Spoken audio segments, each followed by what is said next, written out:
नमस्कार मित्रमैत्रिणींनो, आज आपण बनवणार आहोत सकाळच्या वेळी खाणा जाणारा, त्याचबरोबर संध्याकाळच्या वेळी सुद्धा खाऊ शकतात असा नाश्ता, तो म्हणजे पोह्याचे कटलेट. अगदी साधी सोपी रेसिपी आहे, पटकनही बनते आणि त्याचबरोबर किचनच्या अगदी जे मसाले, मोजके मसाले असतात त्याच्यानेच बनणार आहे.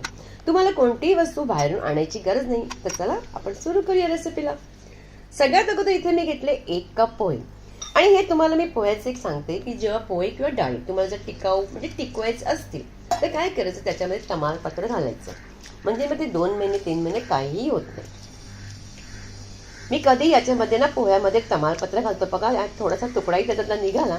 अशा प्रकारे घातल्यामुळे काय होतं, पोहे सुद्धा खराब होत नाही. पोहे आपले स्वच्छ धुवून घेतलेले आहेत 2-3 पाण्याने. नंतर त्याला 5 मिनिटं त्याला तसं ठेवायचे. आणि त्यानंतर 5 मिनिटं झाल्यानंतर एखादी चाळण घ्यायची आणि त्याच्यामध्ये पोहे घालायचे.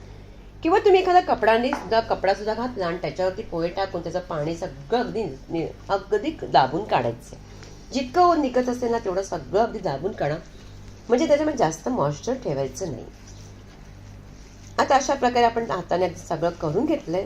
आणि आता काय करायचंय, हे पोहे आपले सगळं पाणी निघालंय आणि नंतर आपण तेच काढायचं एका भांड्यामध्ये. पोहे याच्यामध्ये घेतलेत आणि आता घालणार आहोत आपण त्याच्यामध्ये बाकीचे जे मसाले वगैरे असतात ते सगळे आपण आता घालणार आहोत. तर सगळ्यात अगोदर काय करणार आहोत, सगळ्यात अगोदर इथे मी घेतलाय बटाटा अगदी उकडून घ्यायचे. उकडलेला बटाटा घालायचे. इथे बटाटा मी 2 घेतलेत, ते सगळे अगदी मुरडून किंवा तुम्ही एखाद्या किसणीने घेऊ शकता. अशा काय प्रकारे केल्यानंतर अगोदर पोहे आणि बटाटे त्याला व्यवस्थित अगोदर मिक्स करून घ्यायचे. आता हे आपलं मिश्रण झालंय, त्याच्यामध्ये आपण घालूया भाज्या. तुम्हाला जे काही असेल तुम्ही घालू शकता. इथे मी घातली सिमला मिरची घातली, त्याचबरोबर घालायचे कांदा घालायचे. कांदा घालायचा नसेल तरी चालेल, त्याला तुम्ही स्किप करू शकता. लाल तिखट घालायचे, तुम्हाला जेवढं हवं असेल तेवढं. जराशी हळद घालायची. त्याचबरोबर घाला इथे गरम मसाला. गरम मसाला घातला की नंतर आपण त्याच्यामध्ये घालणार थोडीशी चव आणखीन छान लागण्यासाठी त्याच्यामध्ये घातले मी चाट मसाला घालायचे. आणि त्याचबरोबर हिरवी मिरची तुम्हाला जर जास्त तिखट हवं असेल तर तिखट घालू शकता. गरम मसाला घालायचे अर्धा चमचा असा. आणि आता हे सगळं झालं ना की त्याच्यावरती ती भरभरून छान अशी घालायची कोथिंबीरने आणखीन चव त्याची छान वाटते.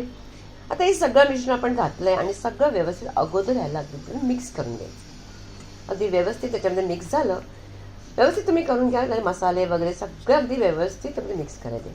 आता हे मिक्स झाल्यानंतर आपण घालायचे त्याच्यामध्ये चवीपुरतं मीठ घातल्यानंतर ह्याच्यामध्ये आता आपण पाणी घालायचं नाहीये. पाणी न घालता हे मिश्रण करायचे. ह्याची बाइंडिंग चांगली होण्यासाठी घालायचे इथे तांदळाचं पीठ. आता कसं करायचंय की तांदळाचं पीठ पटकन जास्त घालायचं नाही. जितकं हवं असेल तितकंच घालायचंय. तुम्हाला वाटलं की एखादं कमी वाटतंय तर तुम्ही जास्त घालू शकता. आता मला इथे फक्त अर्धी वाटी लागली. हे मिश्रण सगळं रेडी झालंय आणि आता आपण पटकन त्याचे अगदी मस्त कटलेट बनवायला घ्यायचे. हाताला थोडंसं तेल लावून अशा प्रकारे अगदी व्यवस्थित गोल गोल करून घ्यायचे. तुम्हाला जो आकार द्यायचा तो देऊ शकता.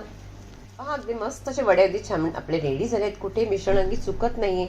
आणि असेच ना सगळे आपण अगोदर करून घ्यायचे. आणि नंतर या प्रकारे जे गोळ आपण केल्यानंतर कटलेट तुम्ही ह्याला एखाद्या पॉलिथिनमध्ये व्यवस्थित तुम्ही आतमध्ये फ्रीज जरी केलं आणि तुम्ही 2 दिवसांनी ह्याला काढून बाहेर ठेवायचं आणि नंतर तळायचे तरी सुद्धा ते खराब होत नाही.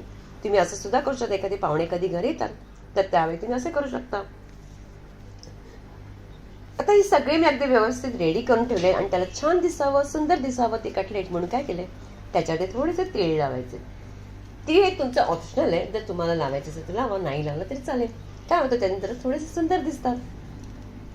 सगळे आपले कटलेट छान असे आपले मस्त असं तीळ लावून छानसे रेडी झालेत. आणि पटकन आपण काय करायचं याला, आता आपण इथे मी शॅलो फ्राय केले. जर तुम्हाला हवं असेल तर तुम्ही डीप फ्राय सुद्धा करू शकता. तव्यामध्ये अगदी मी थोडंसं तेल घातलं होतं जास्त प्रमाणात. आणि त्यानंतर आपण त्याच्यावरती तेल गरम झाल्यानंतर त्याच्यामध्ये कटलेट सोडायचे. जितके त्या तव्यावरती म्हणजे त्या तुमच्या जे पण तुम्ही काही घेणार त्याच्यामध्ये जितके मावेल तितकेच घालायचे. कटलेट जास्त घालायचे नाही.